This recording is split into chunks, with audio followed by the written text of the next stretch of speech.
Hello बच्चों। Last video में मैंने एक एग्जांपल लिया था, वीडियो बीच में रुक गई थी। आप देखो, क्वेश्चन ऐसा है, 10 kg का एक ब्लॉक है। This is of 10 kg block. Weight हो गया 100 न्यूटन, नॉर्मल कॉन्टैक्ट हो गया 100 newton, normal contact force is 100 newton, और बॉडी एट रेस्ट है, बॉडी रेस्ट में दी हुई है। फ्रिक्शन कोएफिशिएंट सरफेस पे static friction coefficient is 0.4 and kinetic friction coefficient is 0.k। ठीक है। और मैं देख रहा हूँ भाई, एक्सटर्नल फोर्स मैं वैरी कर रहा हूँ, एक्सटर्नल फोर्स को मैं ग्रेजुअली चेंज कर रहा हूँ। फ्रिक्शन कितना लगेगा? ठीक है। अब सबसे पहला काम करो, आप नॉर्मल कॉन्टैक्ट फोर्स निकाल लो। नॉर्मल कॉन्टैक्ट फोर्स आ गया 100 न्यूटन। अब स्टैटिक फ्रिक्शन आ गया। Static friction F S is less than और इक्वल टू 0.4 इंटू 100, मतलब 40 न्यूटन से ज़्यादा नहीं हो सकता, ये बोल रहा है। ठीक है, ठीक है, 40 न्यूटन। ऐसे ही काइनेटिक फ्रिक्शन की वैल्यू हो गई equal to this is 0.38 into 100, मतलब 38 न्यूटन। ठीक है। अब देखो, जब मैं फोर्स लगा रहा हूँ, मैंने फोर्स लगाया लेट अस से 1 न्यूटन का, तो फ्रिक्शन फोर्स हो गया 1 न्यूटन। ठीक है। अब इसमें बहुत इंपॉर्टेंट बात क्या है कि बॉडी रुकी हुई है, बॉडी एट रेस्ट है। ये बात ध्यान देना है कि बॉडी रेस्ट पे है अभी। ठीक है। मैंने इस पर 10 न्यूटन का फोर्स लगाया, फ्रिक्शन की वैल्यू हो गई 10 न्यूटन। ये सारा स्टैटिक फ्रिक्शन चल रहा है क्योंकि बॉडी अभी मोशन कर ही नहीं रही है। मैंने 30 न्यूटन फोर्स लगा दिया, फ्रिक्शन की वैल्यू हो गई 30 न्यूटन। फ्रिक्शन देखो सेल्फ रेगुलेटरी, अपने आप को एडजस्ट कर रहा है।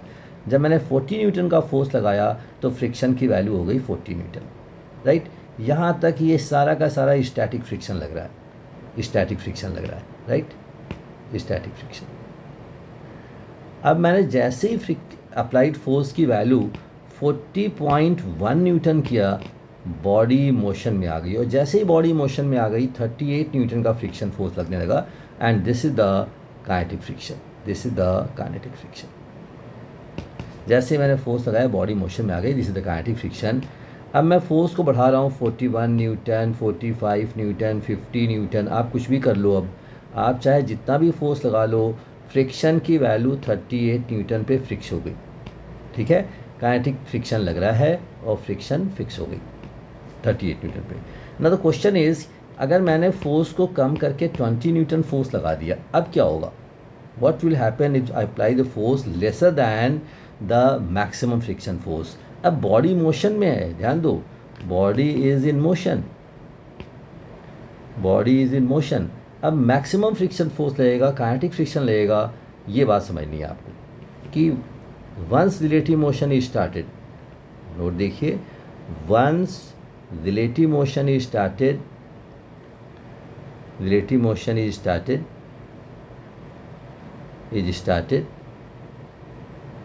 maximum friction will act, maximum friction will act irrespective of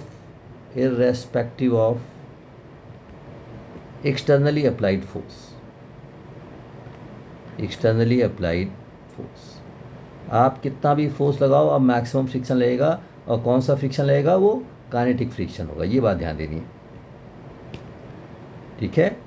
अगर मान लो बॉडी रुक गई, फिर से again body comes to rest, अगर बॉडी रेस्ट पे आ गई, then I have to overcome 40 newton to move the block.